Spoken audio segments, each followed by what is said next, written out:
Se nós tivermos essa compreensão, essa observação do mundo interno, nós podemos encontrar muitos elementos interessantes que ocorrem dentro de nós e muitas vezes são elementos que nos perseguem durante vidas. Eu acho que vocês já ouviram falar do Osho, que uma vez foi Rajneesh, né? Então, tem uma lembrança do Osho que eu gosto muito quando ele diz: se você não descobrir essa dimensão interna, você corre o risco de casar sempre com o mesmo marido, não importa quantos casamentos você tem. Por quê? Porque aquilo que você está vendo no outro, você está trazendo dentro de você. Então você carrega a maldição dentro. Não é assim, eu tive um azar de ver sempre o mesmo problema. Eventualmente vocês podem casar com um marido lúcido. Ele diz: isso que você está descrevendo não sou eu. A pessoa vai dizer: é você sim.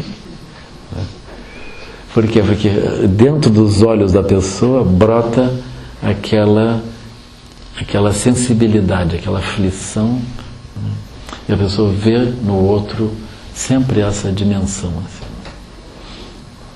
Então é muito importante que a gente desenvolva a capacidade de observar internamente e melhorar a nossa situação a partir da transformação interna. Então, para meus alunos, muitas vezes eu digo: olha, a primeira meta no treinamento é melhorar tudo o que acontece ao seu redor, assim, em casa, na relação com a mãe, na relação com o pai, as relações todas ao redor, no seu trabalho também. Muitas vezes as pessoas, quando entram no caminho espiritual, elas pensam que tem que fazer grandes transformações de hardware, assim, abandonar coisas e fazer outras coisas. Minha sugestão é sempre essa: você não abandone nada, não mexa em nada, você apenas melhore tudo. Desenvolva essa flexibilidade interna, entenda os outros no mundo deles, desenvolva relações apropriadas com você mesmo, com os outros, com a natureza, com as autoridades dos locais, né? Desenvolva esse procedimento. Aí depois disso, se você acha que pode ser mais útil numa outra circunstância, aí você pode eventualmente mudar. Mas se você mudar agora porque você está se sentindo importunado, incomodado por coisas, é natural que você tenha regiões que você vai precisar trabalhar. Essas regiões talvez você amorteça, porque troca de lugar, aquilo amortece, mas daqui a pouco aquilo aflora de novo e você vai ser obrigado a trabalhar com aquilo. Então, nesse momento você está no lugar perfeito para trabalhar com as inconformidades, com os obstáculos, com as dificuldades que você mesmo está sentindo. E essas transformações nós vamos operar a partir de faixa 3, ou seja, olhando para dentro, transformando essas dimensões internas. Então aí é que a gente pode entender um pouco melhor como que entra o tema da meditação no budismo e como que entra a psicologia budista. A psicologia budista ela vai descrever o que nós vamos encontrar dentro, o que nós vamos encontrar dentro de nós e como que isso opera na relação com o mundo, né? E naturalmente a meditação ela vem como um elemento muito importante nesse processo. O professor Alan Wallace, que é um amigo nosso, foi um dos tradutores de Sua Santidade Dalai Lama, é um dos consultores de Sua Santidade Dalai Lama para temas de ciência. O professor Alan Wallace, ele sempre vê essa questão e ele descreve o que é chamado de dimensões escondidas. Ou seja, regiões internas de nós que operam, mas a gente não percebe. Então esse é um ponto de grande importância, assim, de reconhecer que nós temos dimensões que estão operando em nós e nós não temos uma familiaridade com isso, nós não temos nem linguagem para tratar da observação disso, né? Assim. Então nós começamos com a meditação. Então a meditação também, a forma como o professor Alan Wallace fala, é psicologia em primeira pessoa. Ele observou isso, que a psicologia de modo geral opera em terceira pessoa. Ou seja, nós geramos uma estrutura de avaliação para outras pessoas. A gente não desenvolve um processo de autoobservação. Então esse processo de autoobservação o budismo desenvolveu. Ou seja, como que a gente olha para dentro de nós. Então seria psicologia em primeira pessoa, né? Eu olho para dentro de mim. Eu legitimo o que eu estou vendo. Não é outra pessoa com um aparelho ou com com uma observação ou com testes que está vendo o que eu tenho dentro. Mas eu mesmo posso parar e olhar para ver o que eu tenho dentro. Aí todo mundo sabe, minimamente assim, se está feliz ou se está com raiva, não é? A gente sabe, né? A felicidade para nós é algo super importante. No entanto, nós não conhecemos bem o processo, como que a gente pode se aproximar da felicidade ou encontrar alguma coisa assim. É natural que mesmo os cursos de psicologia, eles não tratem do tema de felicidade. A psicologia vai tratar de doenças variadas, assim. Mas a gente tem dificuldade de encontrar num curso de psicologia um procedimento que vá nos gerar uma condição de maior felicidade. A gente não sabe nem muito bem o que seria isso, assim. É uma coisa intuitiva. Nas escolas, a gente passa anos na escola e nunca vai aprender sobre isso, né? Sobre como que a felicidade opera, como que a gente se aproxima verdadeiramente da felicidade, ainda que seja um tema super importante. Né? Assim. Esse é um tema também que pertence à faixa 3, ou seja, um fenômeno interno. Nós não sabemos bem como fazer isso, né? Às vezes a gente associa o tema da felicidade à obtenção de coisas que a gente aspira, né? Assim. Então, quando nós começamos a desenvolver essa habilidade de psicologia em primeira pessoa, um dos métodos é justamente esse: a gente fica em silêncio e observa o que acontece dentro, né? Assim. Então a meditação, esse silêncio é necessário, porque se a gente não gerar um silêncio, nós não temos como ver, como observar os fenômenos internos. Então o próprio Buda, ele vai descrever, ele vai dizer que os seres, na sua natureza mais profunda, eles têm uma natural vitalidade, um brilho interno, mas eles não estão condicionados. Eles não têm condicionamentos, eles estão livres.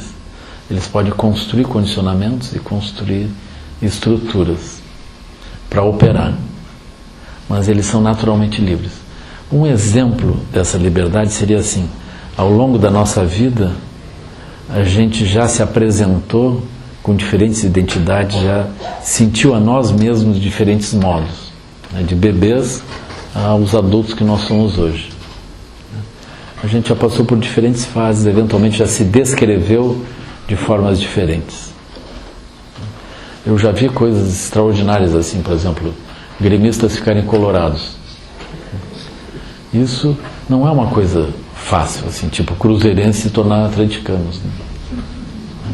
Isso é alguma coisa, a gente imagina, não, nós somos cosmicamente cruzeirenses, né? A gente pensar o que seria uma praga rogada de forma maligna, assim, na próxima vida você vai ser atleticano, dizer para um cruzeirense assim. A pessoa, não, isso é pior que renascer como mulher. Alguma coisa grave, né? Eu dizer para o menino, cuidado, na próxima vida você vai nascer menina. Não, isso seria horrível. Assim, né? Então, tem algumas opções assim que elas estão muito internalizadas, né? Mas eu vi isso acontecendo. Uma menina gremista se apaixonou por um menino colorado. Aí eles oscilaram, assim, não sabiam como é que eles iam resolver o problema, né? Aí eu vi o menino vestido com a camiseta do Grêmio uma época. Aí daqui a pouco passou todo mundo para o Inter. É só o Inter ganhar umas partidas, eles já migraram, assim, foi vergonhoso, né? Mas aí como é que acontece? Alguma coisa dentro acontece, né? Porque não é apenas a pessoa deixa de ser gremista, ela fica inimiga do Grêmio, porque qualquer colorado tem que ser inimigo do Grêmio, uma coisa assim, né? Se a gente não ganhar não é nada, mas o outro não pode ganhar, né? O outro tem que sofrer, assim. Então agora, por exemplo, os gremistas estão felizes, né? Não tanto porque eles não vão ganhar nenhum campeonato, mas o Inter está muito pior, né? Então aquilo é um motivo de felicidade, assim, né? É uma coisa assim. Eu acho que os atleticanos também estão olhando os cruzeirenses assim, né? Talvez não ganhem o Campeonato Brasileiro, mas deixar isso aqui que eu não estou precisando. Eu acho que eu depredei o auditório aqui. Mas aí o Cruzeiro está numa situação bem inferior, assim, né? Eu espero que só isso caia, que não caia nada aqui, sim. A maioria da população de Juiz de Fora não torce para os times de Minas, torce para os times do Rio. Do Rio? Pois é, isso que eu queria falar. Hoje ganhou a bandeira do Fluminense. Eu não sabia disso? Eu soube. Aí eu abençoei a bandeira e deixei lá no... Eu não posso levar uma bandeira do Fluminense agora, chegar em Porto Alegre com a bandeira do Fluminense. O Grêmio vai jogar quarta-feira com o Fluminense. Não dá, eles vão me matar lá. Chegar com a bandeirinha, o Fluminense ganhou do Grêmio e eu com a bandeira do Fluminense. Isso não vai dar certo. Não. Melhor nem começar a viagem. Então a gente vê, onde é que está essa escolha, essa resposta? Ela está em algum lugar, assim, né, profundo. A gente não pode dizer que na época do Buda já era assim, né? Porque não tinha time de futebol. O sofrimento do futebol é uma coisa mais recente, né? Isso começou no início do século passado. Não tinha nem karma para isso, né? Ninguém corria atrás de bola, ninguém sofria por isso, né? É uma coisa parecida com a pós-graduação também, o sofrimento moderno. É uma coisa assim, né? Então, mas aí nós vemos que essas regiões internas, elas podem ser povoadas, elas podem ser populadas. Nós temos sofrimentos hoje que as gerações anteriores não tinham, né? Bem recentemente, nós tínhamos sofrimentos assim, caiu a luz e a gente não tinha gravado o arquivo. Foi aquilo. Eu passei por esses sofrimentos muitas vezes, né? Ou então, como eu sempre viajava com o computador, chegar no lugar e botar na tomada aquilo, né, de 110 para 220, eu tinha que ter concentração, né? Qual é a tensão nessa tomada? Mas vamos supor, a cada 30 vezes a gente pode falhar uma, não pode? Então, né? Pronto. Aquele computador já tinha que trocar a fonte, uma coisa complexa, assim. Então hoje, felizmente, a gente coloca em qualquer tomada, funciona, de modo geral, quase tudo, né? Assim, quase tudo. Então são sofrimentos que são modernos, né? Agora tem sofrimentos mais recentes, assim, os equipamentos estão mudando tanto que a gente fica na dúvida, não sei se eu entro agora para aprender isso ou eu desisto, né? Agora, por exemplo, o celular é uma coisa que a gente já nem sabe mais tudo que ele pode fazer, né? Se a gente tiver que aprender, não sei se vocês já têm visto, os aparelhos já não vêm mais com manuais completos, né? Antes eles vinham com manual, um passo a passo para a gente aprender, né? Agora tem tanta coisa que ele já não vem mais. Quem quiser aprender vai ter que perguntar para os amigos, tem que entrar na internet para descobrir todas as coisas. O tempo todo a gente vai descobrindo outras coisas, né? Então tem um sofrimento, a gente vai descobrindo coisas até que o equipamento falece. Ele tem que comprar um outro. Aí aquilo, ele já não sabe como não é o botão, aquilo já é um botão em cima, outro botão embaixo. Aí são outros sofrimentos, né? Interessante. Agora eu estava vendo, por exemplo, o exército americano, né? Até não muito recentemente, eles tinham dividido o planeta em 6 regiões militares. Não é os Estados Unidos, eles tinham dividido o planeta em 6 regiões militares. Agora eles adicionaram outras. Eles têm a região do espaço e tem a região do espaço virtual, que é a divisão cibernética. Então, atualmente, tem vários países que têm divisões cibernéticas de guerra. Interessante isso. Por exemplo, uma das coisas comprovadas é que o Irã foi atacado por um vírus específico que destruiu as centrífugas. Porque eu não sei bem como é que eles conseguiram, mas o vírus foi lá, fez alguma operação errada, né? Com o equipamento queimou. Então agora tem essas coisas assim. Então agora nós temos sofrimentos cibernéticos, temos até guerra cibernética. Isso é uma coisa curiosa, porque é algo novo. Então nós criamos coisas novas, né? As realidades, elas vão mudando o tempo todo. Essas realidades, elas mudam internamente. Nós nos vemos de um modo diferente, o mundo nós vemos de forma diferente, os sofrimentos, eles ocorrem de forma diferente, né? Então, quando nós percebemos isso, a gente descobre essa natureza de Buda. Incrível, né? Por quê? Porque a natureza de Buda, ela representa a nossa liberdade de criar coisas novas, de criar mundos novos.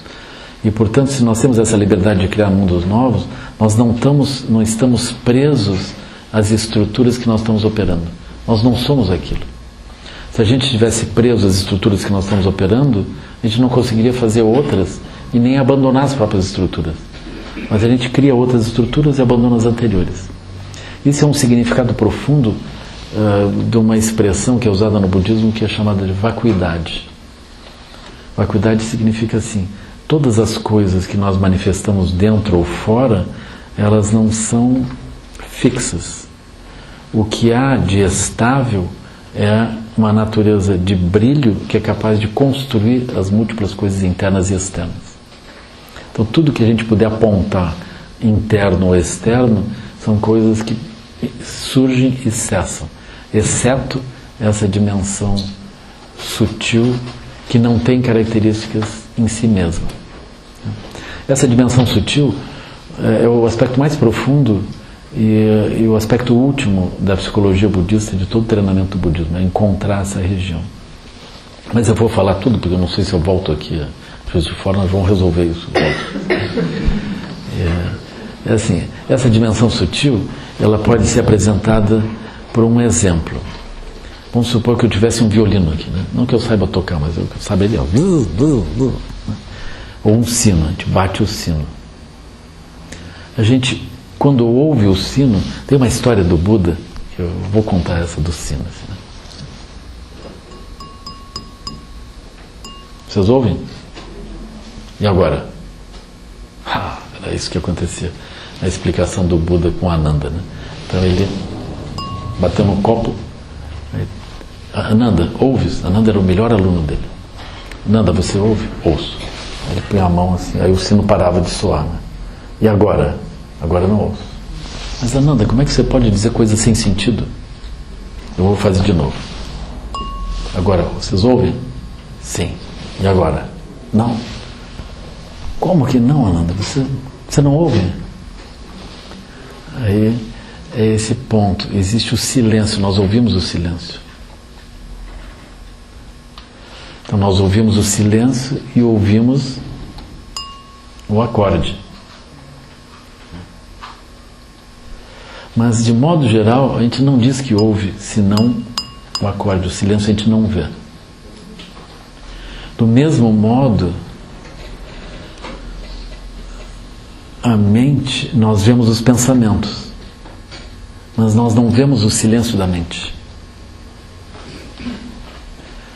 Quando nós vemos os pensamentos, nós nos associamos aos pensamentos e aos condicionamentos que estão sobre a mente, mas a gente não vê a mente substrato, que é o silêncio cognitivo, a mente viva, mas não localizando nenhum pensamento vinculado a nenhum pensamento. É como um quadro numa sala de aula. Alguém vai lá, apaga tudo, né? O que tem aí? Não tem nada. Aí a pessoa escreve, agora sim, agora tem a aula. Aí apaga, não tem mais nada. Mas e o quadro? O quadro está lá. O quadro, ele tem a liberdade de manifestar todas as aulas de matemática, física, química, filosofia, seja o que for. Qualquer coisa ele aceita. Mas ele não está condicionado. No seguinte sentido, eu começo a escrever alguma coisa, eu não consigo. Só consigo aquilo que está estampado dentro dele. Não é isso. Ele é livre. O quadro é livre, ele aceita. Então a nossa mente, na psicologia budista, o Buda treinou anos. Agora, com licença, eu vou fazer mais delicado isso aqui. Pode ser que não é um problema. Então, o Buda treinou anos e ele localizou esse aspecto profundo. Então, por isso ele vai dizer, todos os seres têm a natureza de Buda. Todos os seres têm essa natureza silenciosa dentro. E eles podem se ligar às coisas, se ligar de forma que eles nem percebem. Eles podem ficar vinculados àquilo, mas eles podem se livrar daquilo. Você pode se livrar desses conteúdos internos. Então esse é o primeiro ponto, o ponto mais importante. Aí o Buda, olhando para dentro de si, dos seres, ele localizou um conteúdo vasto, que ele foi sistematizando. Esse conteúdo e a operação desse conteúdo é muito interessante. Eu acho que ela dialoga, ajuda a nós vivermos de uma forma melhor. Então ele vai dizer que, por exemplo, dentro de nós surge como que 3 qualidades que são básicas no funcionamento da mente. Ele vai localizar isso. E ele utiliza animais como uma forma de nós podermos associar. Então ele diz, existe uma qualidade, que é a qualidade de avidya. Isso em sânscrito, né? Avidya é a ignorância. Ignorância é a incapacidade de ver diferente dos próprios condicionamentos que nós estamos operando. É como assim, por exemplo, a avidya, ela produz um natural funcionamento. Então nós temos, por exemplo, as crianças se movem de forma natural. É difícil para eles perceberem que certas coisas não estão adequadas, ou a mãe não gosta disso, ou alguma outra coisa assim. É difícil eles ultrapassarem a barreira da visão deles, eles não veem. Mesmo nós, assim, vamos supor, vocês vão fazer uma viagem de ônibus ou de avião, a gente nem vê as pessoas que estão viajando junto. É raro de ver, muito raro. Então isso em parte é a avidya, porque aquelas pessoas não nos interessam, então a gente já nem olha. A gente nem olha. Isso é uma incapacidade de ver. Agora pode ser que essa incapacidade de ver, ela se aplique também aos cientistas, né? Por exemplo, o cientista quer ver, mas a mente dele está operando a partir de uma estrutura que ele não conhece, ele simplesmente opera aquela estrutura. Aquela estrutura faz ele pensar de uma forma como na física clássica, por exemplo. Não vai ter uma noção relativística, nem uma noção quântica. Ele vai ver segundo uma noção clássica. Ou, por exemplo, todo mundo vê o Sol se levantar a leste e se pôr a oeste. Todo mundo, né? A gente é capaz de fazer um relógio solar. De acordo com a sombra projetada, eu sei qual é o horário. De acordo com a inclinação lateral dessa sombra, eu posso saber épocas do ano. No entanto, se a gente raciocinar um pouco, a gente sabe que o Sol não se levanta nem se põe. A Terra gira em torno do Sol, em torno de si mesma, dando essa impressão do Sol se levantar e se pôr. Mas nós vemos o Sol se levantando. E é prático a gente usar a noção de que o Sol se levanta. Assim, se a gente vai comprar um apartamento, lá no sul a gente procura que o apartamento tenha janelas para o norte. Botar janelas para o sul, não entra sol. Assim. Então, a gente já sabe isso. Então isso é até prático. Agora nós podemos ficar completamente presos a essa noção e a nossa mente não ultrapassa isso. Ela vê de um modo condicionado. Então isso é a avidya. Ela vê, não desconfia que aquilo é limitante, ela está presa naquela limitação. Assim. Então nós geramos mundos de significados que são limitados, mas a gente não vê a limitação. Aqui nós chamaríamos isso de bolhas de realidade. Surgem bolhas de realidade assim, espelhadas, né? Então é natural, na própria história da ciência vocês vão ver, as pessoas olhavam para o cosmos e viam várias coisas. Nós tivemos o tempo da Terra plana, a gente já pode imaginar, as pessoas viajando de carreta de boi, elas viajavam um pouco, né? Terra plana está bem, a gente sobe uma montanha, desce uma montanha, tem outras montanhas, é sempre, né, o Sol em cima e nós andando, é uma Terra plana, com certeza. Aí tem um período da Terra como o centro do universo, a gente vê tudo girando em volta. Nós somos o centro, é óbvio. E assim, nós temos explicações até o final dos tempos, do início ao fim dos tempos, e tudo que os nossos olhos alcançam, a gente explica de um certo modo. essas visões, quando elas parecem certezas e a gente consegue explicar tudo, isso caracteriza a experiência de uma bolha de realidade. A gente tem uma bolha que não é verdadeira, mas é uma bolha. Hoje nós temos muitas possibilidades assim, por exemplo, a gente está viajando de avião. No avião parece que o chão é firme, não parece? A gente pode se levantar, espreguiçar um pouco até o banheiro, né? Falar com um, falar com o outro, senta de novo. Assim, aquilo é tranquilo. Se tiver alguém com uma crise de pânico dentro do avião, essa pessoa naturalmente tem muito mais senso de realidade do que nós, tranquilos ali dentro. Certeza. A pessoa, enfim, é alguém de bom senso, né? Andando a 10 km de altura, 900 km por hora, numa casquinha de alumínio, ele se apavorar, realmente. É assim. Então, né? Mas não, nós estamos assim, é o sol lá, aqui esse chão tranquilo, sereno, firme. Né? Então nós geramos uma bolha de realidade. Bolha de realidade. Então as bolhas de realidade existem. Elas não são realidades, elas são bolhas de realidade. O que fecha essa realidade para ser como tal é o que nós chamamos de avidya. É simbolizado pelo javali. Javali é um bicho que olha para baixo, assim, tipo porco, né? Só que ele, diferentemente do porco, ele tem cabelos ao vento, assim, né? Ele é radical, assim, né? Ele acredita que as possibilidades são verdadeiras e que ele vai andar numa certa direção. Então nós somos assim, nós não somos porcos. Porco é meio depressivo, assim, nós somos javalis. Assim. A gente olha com certeza as coisas assim e tchum, e vai. Né? Agora, aí tem um segundo animal. Você imagine, o Buda lá, a gente pensa que está atingindo a iluminação, está pensando nisso. Né? Aí tem um segundo animal que é o galo. Então, o galo está sempre ciscando. Às vezes é chamado pombo também, que está sempre ciscando e bicando. Né? Sempre procurando alguma coisa. E nós também estamos sempre procurando alguma coisa. Né? Então, a gente não consegue ficar parado, porque qualquer pessoa que tenha uma função, a pessoa diz, bom, eu sou médico.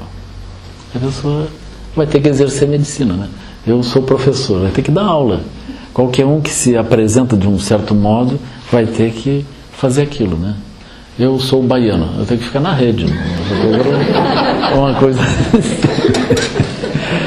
Cada um tem a sua função, assim, né? Então, aí nós. O galo significa o exercício daquilo. O exercício do javali é o galo. Ele está sempre em ação, sempre tentando equilibrar alguma coisa, tentando manter aquela circunstância. Aí tem o terceiro animal, que é a cobra. A cobra, ela representa o choque. Porque às vezes a gente vai contornando tudo, mas de repente não dá para contornar, nós vamos explodir. Assim. Agora, plá. A cobra seria o gaúcho, assim, mais ou menos. Briga, assim, né? Gaúcho da fronteira. Assim. Então, mas todos nós temos essa cobra em algum lugar. Essa cobra é guardada assim, mais civilizado ou menos civilizado, a cobra está lá, aguardando qualquer necessidade. Assim, né? Então a gente, lá no sul se diz que os gaúchos dão um boi para não entrar numa briga, uma boiada para não sair. É uma coisa assim, depois que começou, aí a cobra vem, e ela assume, né? É uma briga mesmo. Então, todos nós temos essa dimensão. Né? É uma coisa interessante, assim, nós vamos contornando as dificuldades, mas se não dá, então a gente chama a cobra. Aí a cobra, quando ela vem, ela nunca é uma experiência muito boa, né? A gente não gosta daquilo. E logo em seguida a gente reúne os três animais, eles fazem uma conferência. Vamos ter que fazer um upgrade no javali. Eu não gosto dessa tensão, não gosto de briga, eu agora vou me mudar para Juiz de Fora, uma coisa assim. Eu vou para um outro lugar. Vou para Alto Paraíso, né? vou para a praia, vou para o Nordeste, vou para um lugar Vocês procurarem um bom lugar, Maceió é um bom lugar. Agora eu vou para Maceió. E aí aquilo não resolve propriamente, né? Mas a gente tenta um outro lugar. Isso seria um outro javali. Aí daqui a pouco dá um outro problema, nós migramos para uma outra coisa e vamos indo. Então na visão budista nós estamos girando o tempo todo. Os javalis, eles estão sempre buscando fazendo um outro upgrade, né? O galo fazendo um upgrade, a cobra fazendo um upgrade, sempre. Não só as pessoas, mas as nações, as organizações, o tempo todo estão fazendo isso.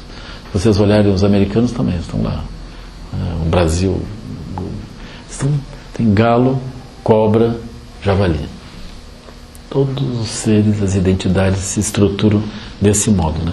Aí o Buda se deu conta disso. Isso numa época que não tinha nem os americanos, mas já era assim. A coisa já era assim. Então os 3 animais. Aí com o tempo, aí o Buda descreve o fato de que esses 3 animais, eles estão constantemente presos à circunstância da impermanência. Ou seja, qualquer coisa que se defina, ela se define por um tempo e muda. Então a impermanência toca, não importa se a pessoa é presidente de um país, a impermanência pega a pessoa. Se a pessoa for um curador com as mãos, a morte pega ele também. Se a gente não tem um teste agora mais preciso, né? Mas a pessoa é um naturopata que toma suco verde todas as manhãs, é presumível que ele morra também, em algum momento. Né? Não, a gente não tem uma comprovação, porque é uma coisa mais recente, o suco verde. Né? Mas é provável que a pessoa vá morrer assim com uma cor correspondente.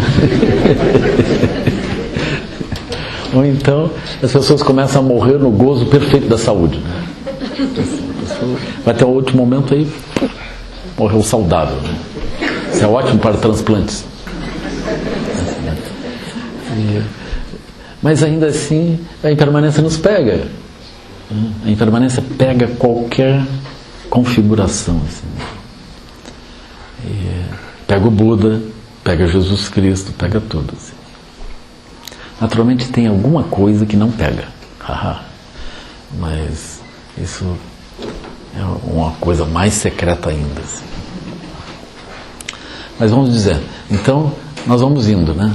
Então a gente percebe que não importa qual o javali que a gente esteja, qual o galo, qual a cobra, a impermanência vai nos pegar. Então, num certo sentido, esse esforço constante para nós fazermos upgrade, ele não vai resolver totalmente. É mais ou menos como comprar um computador novo, aquilo não resolve. Né? Aí 2, 3 anos, pronto, nós vamos ter que fazer um upgrade naquilo, e logo em seguida aquilo ficou tão diferente que a gente, mesmo que a gente tenha feito o voto, não, esse aqui é o meu último computador.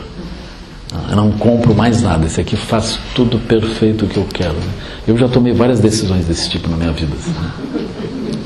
Eu até hoje, eu teve algumas decisões assim, foram duras. Né? Eu trabalhava com um programa chamado Ventura, achava maravilhoso, no DOS, assim, não sei se alguém lembra do DOS. Pois é. Trabalhava naquilo, e eu era feliz.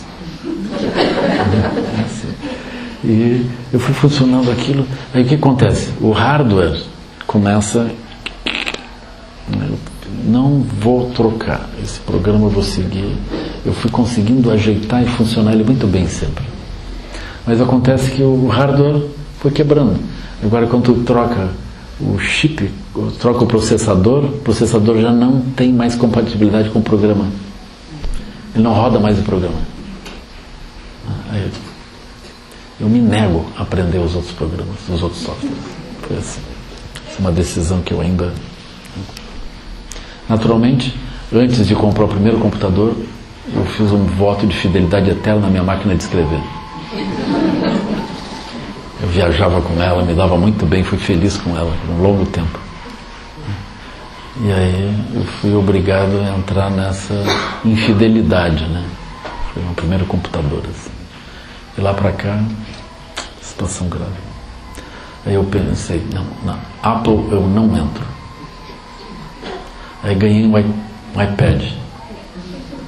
Ganhei, alguém trouxe um iPad para mim. digo, isso é muito complicado, eu não quero nem aprender isso.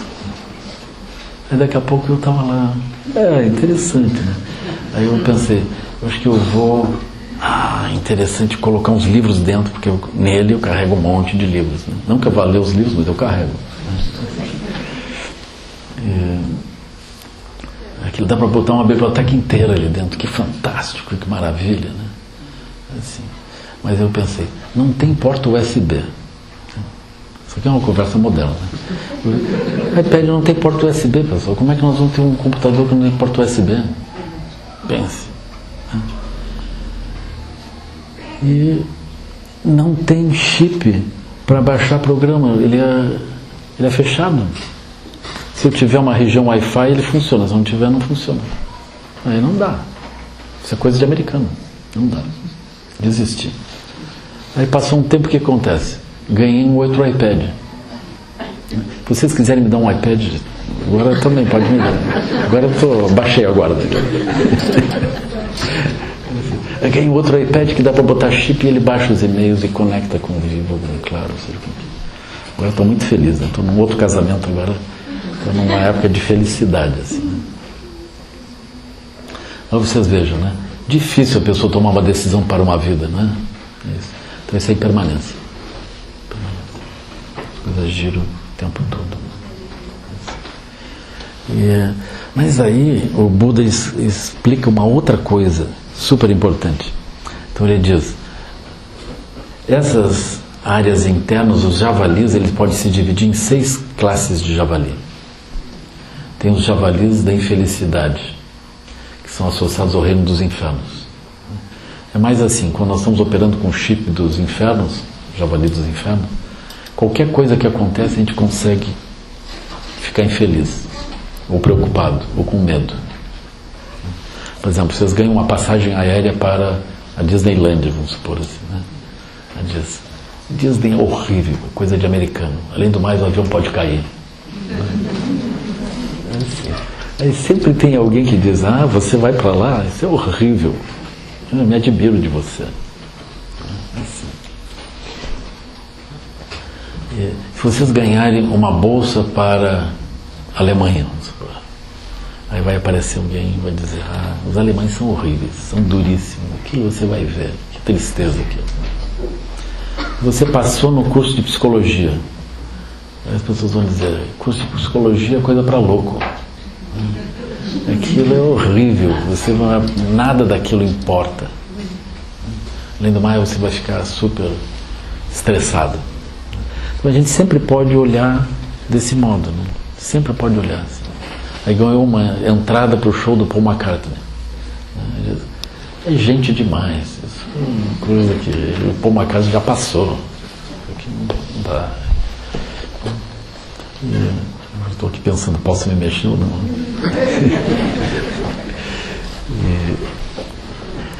Então, isso seria os infernos. Uma vez, a Sua Santidade Dalai Lama foi aos Estados Unidos, né? Ele foi muitas vezes.